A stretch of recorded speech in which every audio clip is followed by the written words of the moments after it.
Hi, everyone. My name is Jeannie Doherty, and my clients call me the Money Whisperer. And I'm very excited today because I am doing the Money Whisperers podcast for couples, and I have Pamela Sams here, and she is somebody that you don't want to miss. So, Pamela, I have a few questions for you today, and I'm so excited that you're here. But not every woman chooses money as a career, and I wanted to kind of find out what led you down that path. Well, I got into this industry, unfortunately, by a circumstance in my family. My dad got sick back in 2001. Ultimately, unfortunately, passed away due to conjunctive heart failure, leaving my mom a widow after 50 years of marriage, trying to figure out money on her own. But let me step back for a second. So I do have a financial management MBA. Thought I was going to go to do the whole Wall Street thing, suspenders and all of that sort of stuff. Oh, wow. And then I had two kids back to back in graduate school and figured that was not going to be my life because that takes about 80 hours a week. Mhm. So I was taking a sabbatical. Oprah always says, "What is your next best step?" So I stepped back, took some time to figure out what I wanted to do next, and that was the time period where my dad fell ill and leaving my mom a widow. So I was able to step in and help her with her finances, figure things out. And then a light bulb went out and off on my mind and said, okay, I'm sure there's other women similar to my mother who need help and guidance with their finances. So maybe about a year after that, I hung out my shingle, Jackson Sam's Wealth Strategies, with the really the intent to help women. So most of my client are single by choice, divorced and widowed women, really trying to figure out money on their own. Yeah. So I love this that you literally were having to be in a place of caretaking, that you had to kind of Hmm. reinvent your entire money, if you will, philosophy, but also Yeah. like money in action. What were you going to do? Hmm. And I really admire that you decided, like, you know what, money means more to me than Yes. just, like you said, Wall Hmm. Street suspenders. Exactly. So You've seen what? the movie Wall Street, so you know the slick back Yeah, hair, the suspenders, that whole thing. yeah. And it's Greed not is very good. feminine world either. So. Yeah, yeah. Yeah. So what does money mean to you? Hmm. Because, a lot of times Yeah, as financial people, we have ideas about money, but we don't of always know course. what money means to you. So Pamela, what does it mean to you? Yeah, I think, growing up, it was always a means of to an end, using it as a tool to get from point A to point B, Hmm. really. So it was never like a love of money, but making sure you had enough resources to afford the lifestyle that you want. I grew up in a family of eight. I'm number seven of eight, so we have a fairly large family. So and we didn't want for anything, but the thing is, with raising eight kids, you're stretched a little thin, my mom and dad. But the things that we did want, we didn't lack, as I explained before, but the things we worked for. So I always use the story that where I grew up, and I'm probably going to date myself, but green stamps was Oh, one of the wow. big things in my family. Is that if you wanted something, here's the booklet and here's the stamps. You paste them in the booklet, you exchange them for goods and services throughout, and that's how we did it. So money was always used as a tool, and that's why I try to express that to my clients as well when I speak with them.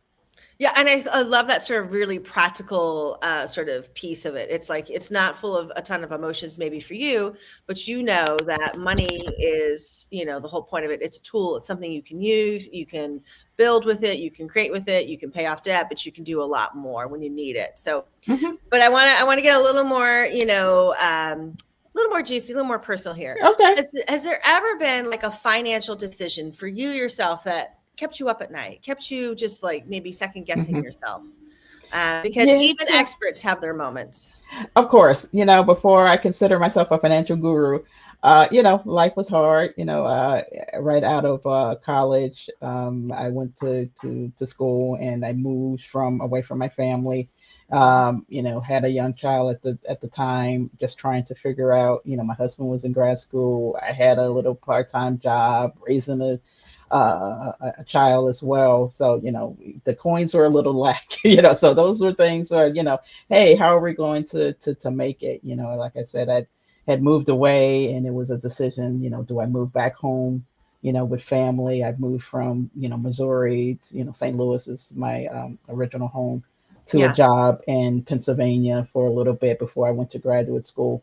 And Wow. that was the on the struggle bus for a while, trying Yeah. to figure out how things were going to work out, especially with a young child with that. So that always kept me up, is really making sure that I had enough resources, not only, with when you become a parent, it's a whole different story because you have Yes, a young person that you got to take care of. exactly. That's always the thought is, this child is relying on me, so I have to make sure that I get the resources in order to make the lifestyle that we want to achieve. So I really admire that, that sort of candid honesty of like, oh yeah, there was a struggle bus period in my life. Oh yeah. I've been a parent and I've had to like, make sacrifices and do the right thing. Hmm. You mentioned that, it was you and your child, and you moved to Pennsylvania. Were you doing it on Hmm. your own? Did you have a relationship at that time, or that was like Oh new? yeah, yeah, yeah. I was married, but he wasn't working. He was going to graduate school, so you know Uh, how it is. You yeah. get a little bit of student aid to go to school, but if I was working and he was going to school, and we're raising a child, there's basically just one income coming into the household at that time, and probably not a lot of income. It's Hmm. not, the cost of living is a little bit cheaper in those areas, but still, this was early '90s that I'm Hmm. talking about. But you still had to make sure, there was a time definitely, that I had to go on public assistance, had to go on food stamps, to make sure there was enough food in the household, in order to do that when my husband was going to school and I was working.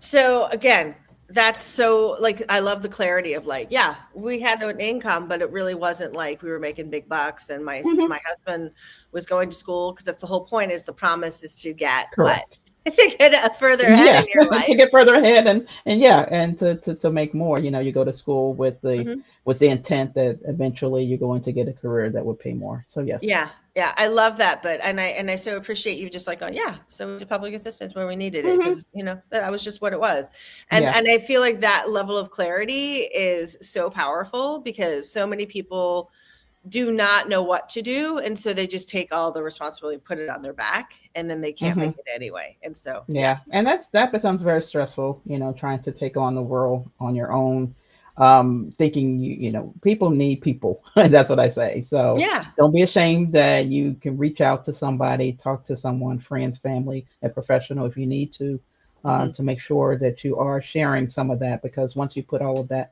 burden on yourself, it becomes uh, really troublesome, and it can Yes. also affect your health as well. So you don't want to do that. Mhm, mhm. Yeah, so I want to switch here. So, Hmm. we kind of know what you did to get through. You went to college, you Hmm. eventually, then all of a sudden you had to take care of your mom and all this other Yeah. stuff. But one of your specialties is behavioral finance. Can you share more Hmm. about that? Yes. So behavioral finance is really the intersection of neuroscience on how Hmm. people make money decisions, and then married with the traditional parts of financial planning, of course, saving for retirement, budgeting, things like that, but really getting into people's mind and psyche as it relates to money. Because I've been doing this, over the last 24 years that I have been practicing and really focusing on, like I said, women. What I found earlier in my career is that you can have a well laid out financial plan, but there was no execution to it. So Uh-huh. what was happen is that people would get stuck, and people Yes. get stuck because they have limited beliefs, or they have money stories that are running in the background that are preventing them from moving forward. Mhm. So, the behavioral financial piece is a BFA designation that I obtained back in, I believe, 2018, Yeah. really to understand how people make money decisions, and then understand and how to alleviate some of that so people can move forward and become unstuck so they can implement their financial plans. So a lot of the conversation starts out with, how did you grow up with money? How was money talked about in your household? What did you do with Yeah. your first paycheck? What are your views on money? What's your relationship with money?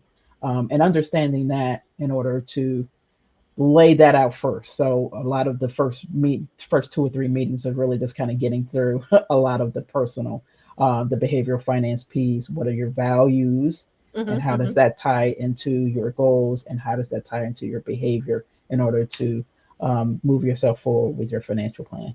Yeah. And I really appreciate that, because I have talked to other financial advisors. This is why I really like that you came on the show. And Hmm. they don't know anything about behavior. They don't know anything about emotions. Hmm. And they Yeah. just want to talk to basically the men and, Hmm. then schedule whatever it is, to suit them. And this is why so Exactly. many women either get divorced, or when they're widowed, they fire these guys. Yeah, and then they say, traditionally, women leave their financial planner after they are separated from their spouse, either through divorce or becoming a widow, because a lot of times that conversation is not directed towards the woman. They're really Mhm. speaking to the man in the relationship, even though both people are present in the meeting. Right. Right. Nobody's really talking about what her goals are and what she wants to achieve. And it's all talking to, the man, and also, kind of mansplaining these things. You know, that happens Oh, a lot as yeah. well. Yes, yes, yes, yes. And I think this is such a good point, because this also happens in my experience in relationships with couples, is that Hmm. when they are together, because I work with couples who aren't choosing to get divorced at this time, but Hmm. when they do that, is that, a lot of times it's deferred to the father or to the husband, or whoever's Correct. the primary breadwinner, and they're Hmm. supposed to sort of, if you will, hold the reins, but they may not be the most emotionally stable when it comes to the money piece. and Exactly. i and i find that is a really interesting thing. Now, I know you say you work more with women and Hmm. divorcees and possibly widows, but do Yeah. you notice that they repeat similar patterns, that they had in their relationships when it comes to money? You mentioned that there's some history, but do they Hmm. repeat a lot of Hmm. the patterns? When as a couple, oh yeah, Yes. definitely. It's there. I talk to couples a lot about financial infidelity. That is a behavioral Ooh, finance term. ooh, Is that's a juicy one. that Yeah. Mhm. this is a juicy one? Is that you have people out here, couples that are spending and then hiding expenses or Yeah. purchases from their significant other, or not sharing what's going on in the financial house in your household financially. So I always suggest to couples to have what I call a financial date night. So Mm, really looking at what the state of the union is in your household. That can be weekly, it can be monthly, yeah. whatever terms you decide. But people need to be in the know, especially what I working with, like I said, women who go through divorce or becoming a widow, not handling or at least knowing what was going on in the household. Now they're behind the eight ball, because they're trying to figure out where things are. Yeah. Are we financially sound? Some things could have been not being taken care of, and they thought it was being taken care of. So these financial date nights will explore. Hey, how are we doing? What are our goals? I tell people that people plan vacations more than they do actually their finances, So their true. So true. retirement, or their goals, and they don't really explain to their partners. And sometimes it's really funny, Deneen, is that the first time that we have these conversations with, especially when I work with couples, is that I was like, what do you want to do for retirement? What do you want to do for retirement? And they're totally different pictures. And Yep. it's like, did y'all not have this conversation before you came to a third party? It's Yeah. like, I think I wanted to, retire someplace warm. I wanted to retire someplace that's cold. Yeah. You're not Yeah. on the same page here. Yeah. So having these Exactly. conversations early on, especially in your relationship, I would suggest people when they first get engaged and get married, have this financial conversation. Is this person bringing in a lot of debt into the household? How are their views with money? How are we going to function? Are we going to do things together jointly? Are we going to keep things separate? Because I do have couples that Yep. my finances are my finances and your finances are your finances, and we have like a joint account Yeah. that things are funneled into. So really understanding how do you want to move forward financially, and having that conversation earlier on in the relationship is the best solution to do so. So you don't have all of this financial infidelity going on. Right, right, right. And I think that's so true, because when I work with couples, it's like they can't have the conversation because they don't know Hmm. how to get to a resolution.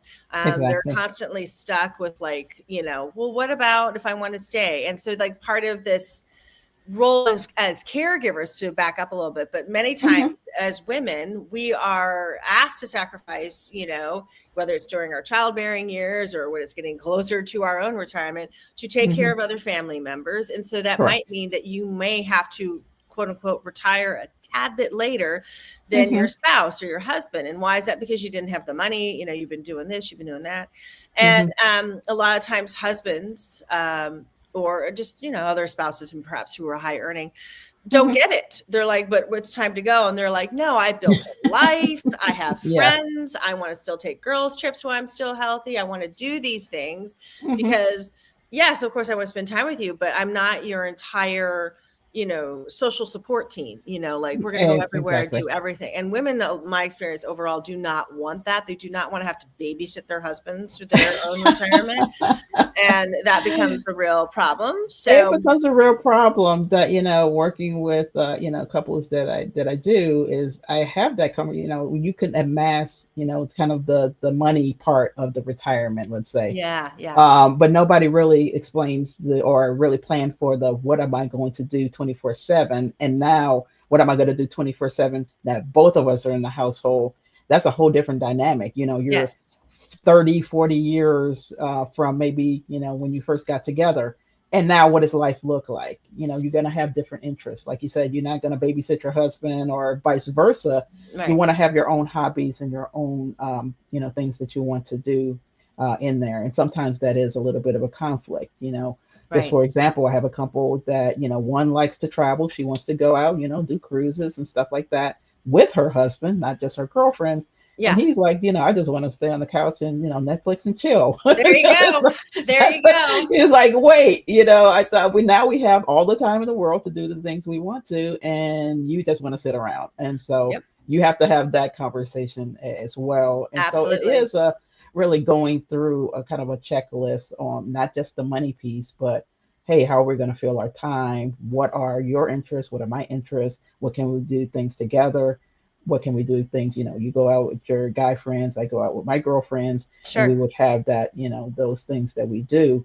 But it takes some planning, just like, the financial piece, that Mhm, also mhm. takes some planning. Yeah. So, what's one thing you think most people need to know? They need to learn about money. Hmm. Yeah, I mean, I think it's just a matter of using it, as I explained before, as a tool, as a resource. I always say financial planning is basically life planning with money matched to it. There you So the go. So money that's it. part is the tool. I want, a dream home that's going to cost money. I want, to go on several vacations throughout the year. That's going to take money. So really using the money as a tool, not to just amass, an amount of money, but what are you going to use it for? That can be philanthropy. It can be, to enhance your lifestyle. It can be to take care of grandkids. It can be Yeah. to leave a legacy. So what does that mean to you? So I also do have that, that question when I meet with people is, what does money mean to you? Because, the root of it is really, what do you want to do with it? What Hmm. is the lifestyle you want to achieve, and what is the resource that you need? It's not just, hey, I want $1 million, but what is that $1 million going to do for you? Is it going There to you go. secure your retirement? Is it going to buy your new home? Is it going to educate your grandkids? Whatever the case may be. So I always, tell people, use money as a tool. There you go. I love that. So, Pamela, how can people find you? Yes. So I'm on social media under my company name at Jackson Sam's Wealth on Facebook and Instagram. Nice. I am also on LinkedIn under Pamela J. Sams. If people want to look for me there. And I also have a new book coming out on June 16th on this month. Her Money, Her Choice, Transforming Lives $1 at a Time. It is a financial workbook for women.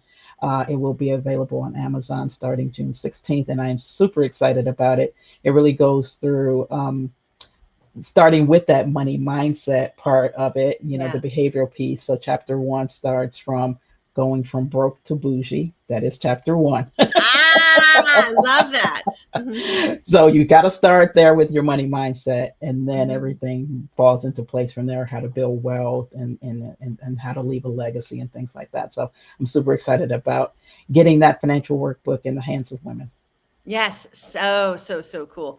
All right, so you all know how to get a hold of Pamela Sams, and my name is Jeannie Doherty. I am the money whisperer for couples and entrepreneurs. So you can definitely catch and watch the spot again, as there will be another amazing guest coming very soon. And I want to thank everyone for paying attention and listening and watching and like going, there is hope with the money. There are things I can do with my money. There are people who have walked the same shoes I have and can help me get to where I want to be. Take care. Thank you.